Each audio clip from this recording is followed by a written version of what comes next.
केदारनाथ धाम में फिर एक हेलीकॉप्टर हुआ हादसे का शिकार। केदारनाथ से देहरादून लौट रहे हेलीकॉप्टर में पायलट और 2 बच्चों सहित 7 लोग सवार थे।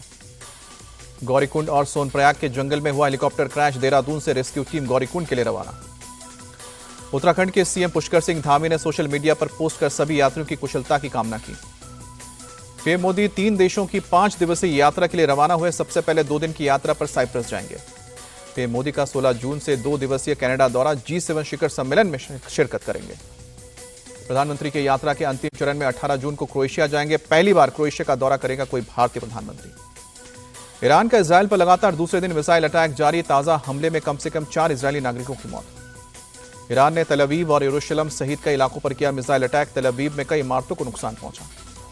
तल अवीव के उपनगर गशदान में बहुमंजिला इमारत पर गिरी मिसाइल। इमारत में लगी आग। राहत और बचाव के काम में जुटी है रेस्क्यू टीम। यरूशलेम के आसमान में एक साथ कई ईरानी मिसाइल्स आई नजर। वेस्ट बैंक के रामल्ला और नवलस शहर के ऊपर भी देर रात दिखे मिसाइल्स।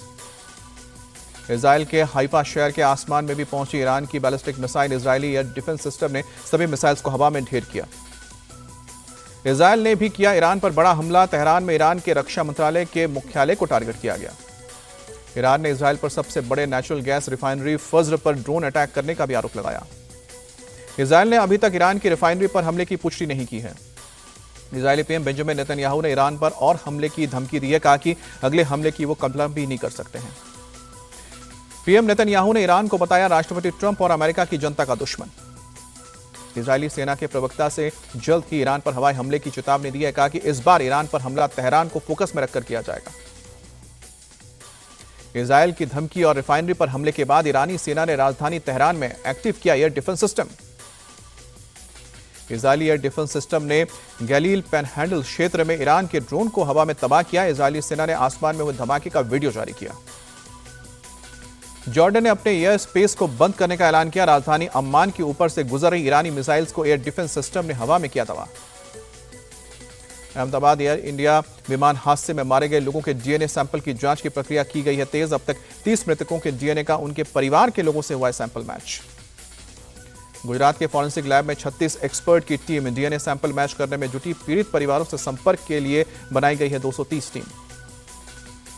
डीएनए मैच के बाद विमान हादसे में मारे गए 20 लोगों के शव उनके परिवार को सौंपे गए हैं। शवों को पहुंचाने के लिए फ्री एम्बुलेंस सर्विस का किया गया इंतजाम। एयर इंडिया भी कर रहा है मदद।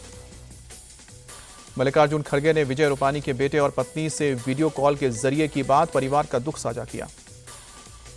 दिल्ली के सेक्रेड हार्ट कैथेड्रल में शोक सभा का आयोजन। विमान दुर्घटना में मारे गए लोगों के लिए की गई प्रार्थना।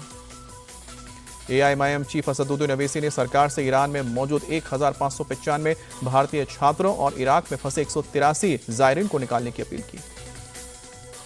एआईएमआईएम चीफ असदुद्दीन ओवैसी ने आंध्र के सीएम चंद्रबाबू नायडू पर लगाया झूठ बोलने का आरोप। हमेशा झूठ बोलते आए हैं, कभी नहीं सुधरेंगे, झूठे थे और झूठे रहेंगे। असदुद्दीन ओवैसी ने आंध्र के डिप्टी सीएम पवन कल्याण पर कसा तंज। कहा कि आप हीरो हैं तो हम सुपर हीरो हैं। लखनऊ में आज 60,244 कांस्टेबल्स को नियुक्ति पत्र देंगे गृह मंत्री अमित शाह। डीजीपी ने प्रोग्राम स्थल पर तैयारियों का जायजा लिया।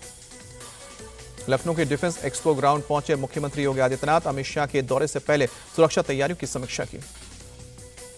नागपुर के महाल इलाके में एक शॉपिंग कॉम्प्लेक्स राजकमल में लगी भीषण आग। झुलसने से 2 लोगों की मौत, एक गंभीर रूप से घायल।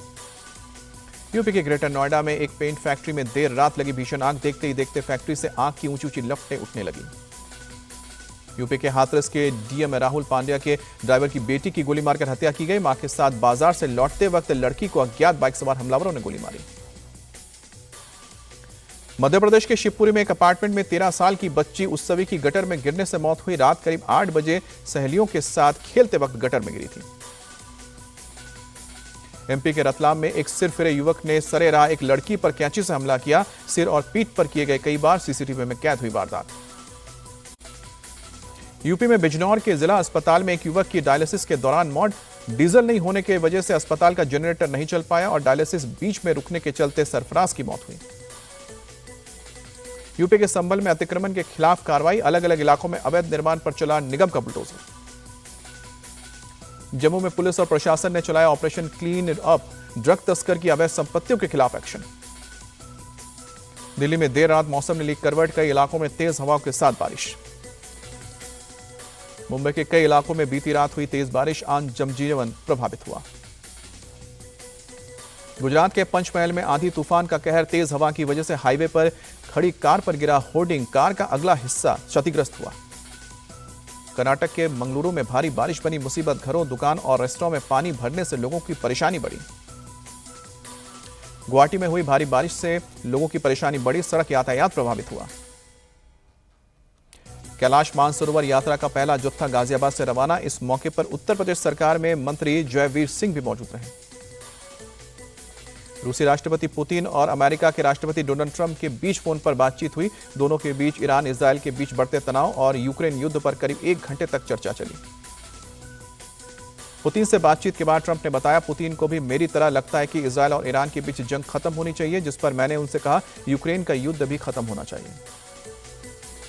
अमेरिका में सेना की 250वीं सालगिरह के मौके पर हुआ भव्य सैन्य परेड। वॉशिंगटन डीसी में राष्ट्रपति डोनाल्ड ट्रंप को सैनिकों, टैंक और 21 तोपों की सलामी के साथ परेड की शुरुआत हुई। विश्व टेस्ट का नया चैंपियन बना साउथ अफ्रीका, पहली बार जीता विश्व टेस्ट चैंपियनशिप का खिताब। 27 साल का सूखा खत्म, 1998 के बाद पहली बार आईसीसी ट्रॉफी पर कब्जा। फाइनल में पिछली बार के चैंपियन ऑस्ट्रेलिया को 5 विकेट से हराया। साउथ अफ्रीका ने चौथे दिन ही किया विश्व टेस्ट चैंपियनशिप पर कब्जा। साउथ अफ्रीका के एडन मार्कम बने player of the match. Markram ने बल्लेबाजी में 136 रनों की शानदार पारी खेली, गेंदबाजी में भी मार्कम ने 2 विकेट लिए।